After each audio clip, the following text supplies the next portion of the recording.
You should hear me in the shower. But here's the key. You've got to take it one step further. Kevin needs the option to be able to sell his merchandise. He doesn't have that option. That's taken off the cleaners. That's number one. The second side of the coin is if Kevin is on a T-shirt with at least, this is in the contract, if Kevin, and when I say this is in the contract, this is the contract that the riders must sign. If Kevin is on a T-shirt with 2, the magical number is 3. If Kevin's on a T-shirt with 2 other riders, it's in the contract that MX Sports and Feld is not responsible for giving any royalty dollars to Kevin Morantz. When he signs that registration, when he signs that form, he gives away his right. All MX Sports has to do is put 3 people on an event T-shirt, and he is not going to get $1 of royalties because he signed a contract. Eli was talking about this just earlier, like, what was it, a month ago? And this is indefinitely. They can use Ricky Carmichael, James Stewart, and Chavis Pastrana on a shirt this weekend and doesn't have to pay 1 dime to those 3 riders. What you think about the magical number is 3. What you think about how many times Stu, Ricky, and Chad were all on T-shirts together? And not 1 dime went to either of those 3 riders. That is insane. Kevin's mind blown right now. And yet, you're welcome. So you look at the tight relationship that Moto Tees has with MX Sports. You look at that clause that he signs because there's 747 paragraphs that he's got to read through, and he's got 11 minutes to get ready for practice. He gives away his right to a royalty revenue as long as there's 3. Now, I don't know what legal ramifications are the catalyst behind that. All they've got to do for as long as even after he's dead, if they put 3 riders on there, his family will never get a dime.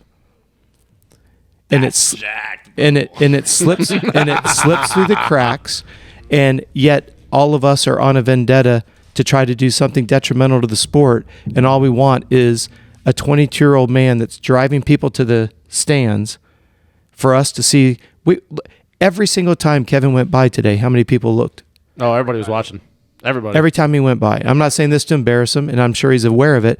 He's on this side of the track, everyone's over here. He goes this side of the track, we walk over here. He's over here, he's on this side. Oh. And then when he got battling with somebody else, we were all just following him all the way around. Look who we were with Iron Man. Freaking people come, hey, is that Kevin Morantz? Can we get his autograph? Can we get his autograph from the other side of the fence? Yeah. Yet, so let's look at this at 10,000 feet. You're a race promoter, you're a track owner. You've got to put up $100,000 up front. You got to give up a percentage of your revenue, of your merchandise fees, which go, again, like we said earlier, that expense goes out before the first person walks in. He can't get $1 of royalty with some little semantical game of 3 riders on the event T-shirt that they're selling. I don't know how many they sell. A lot. He doesn't get a single dime. The promoter gets, don't hold me to it, I think it was an 80-20 split. And out of your 20%, it's got to come the announcer fee and the track track maintenance crew. And we're talking there's not enough money, and yet what did Chris say? How much money on average goes to the promoter? Not the track, the promoter. No, it was. I think it was like $600,000. No, I thought he said 7. When he did all those numbers after all of that, ticket sales, merchandise sales, and all that, that's the money that MX Sports gets. I swear he said 700. Actually, I think it's 700. $700,000, but there's no money to be had. Yeah, you ain't per event. Yeah, bro. Right? He's. Kev, you can walk away now. Kev's gonna walk away. So Kevin signs off on any royalty revenue, so that he can promote a series that we all line the fence to watch him shred. I know, because he's the star of the show. But yet, I've got a 17-year-old kid in high school that gets a chance to go play. And the reason why I use this example is my brother was one of the first guys in high school to sign to a pro team in baseball. He signed with the Houston Astros out of high school. He made more on his signing bonus than he's made this year out of high school. Mm-hmm. And yet, I didn't go to any baseball games. Okay, but we're all going to motocross races. We're all going to supercross races. And this guy over here can't get any T-shirt sales? There's no doubt.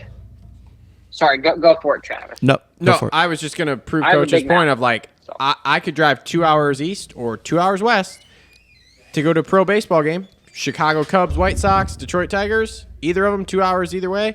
Never been to any of them. Like I said, only sport in the world where the stars of the show got to pay to get in, and they don't make any money at the end of the weekend. There's no other fucking sport in the world that the stars of the show got to pay to go do it. And why have we gotten here? Because we've been brainwashed to believe that that's the way it is. We just Exactly. accept it. We just conform to it. Like I said, and I'm kind of getting a little. I'm to my point talking about the Netflix thing. Netflix made Formula One so big, and you were actually asking me about this with Alex Albon because of the whole Red Bull thing, him getting kicked off. Yeah. Netflix shed such a light on that whole situation with Alex Albon, Pierre Gasly, and Max Verstappen that he got demoted to the DTM series, and he's been winning. That people made enough of a stink because they found out who Alex Albon was and how much of a shaft he was getting from Red Bull that he is now getting a shot at a Williams car next year. Wow. Let me because of Netflix. Yeah, well, let me